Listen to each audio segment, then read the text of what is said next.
Alrighty, good day and welcome. My name is Mr. JB and today we are going to be going through another PhotoPea tutorial. Today we're doing something a little bit different.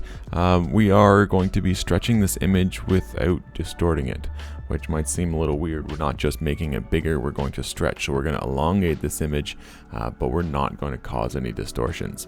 Now, it seems a little weird. The AI that's built into PhotoPea can allow us to do that. So to begin, I'm going to select my crop tool, and if I wanted to choose certain dimensions, I totally could, but I'm just going to free transform it for the time being. I'm just going to drag it over a bunch.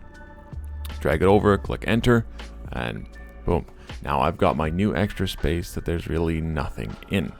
Now to do this next step, we're going to go up to the top and click edit and go to content aware scale. Now it should create a bunch of dots around your image as though you're going to stretch or adjust this image. And for when we are doing this, we are going to select the middle dot and we're going to press the hold shift and drag it across. Now you should see as I'm dragging this, it is creating more stuff within the space, but it hasn't actually altered or changed what our boat looks like. Our boat still looks the exact same size. It hasn't kind of tweaked that. It hasn't distorted that, which is really what this feature is awesome for.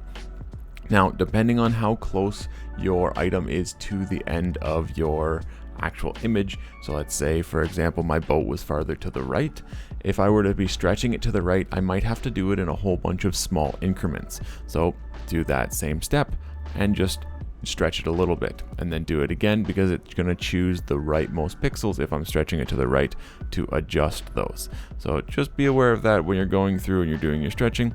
You might have to do multiple ones just to stretch it depending on where your main focal point is actually located. Now with that, that's all that we're going to cover. That's all that we are going to go over. As always, thank you so much for watching. I hope you enjoyed and I hope you learned something. Have a wonderful day, take care, and be safe.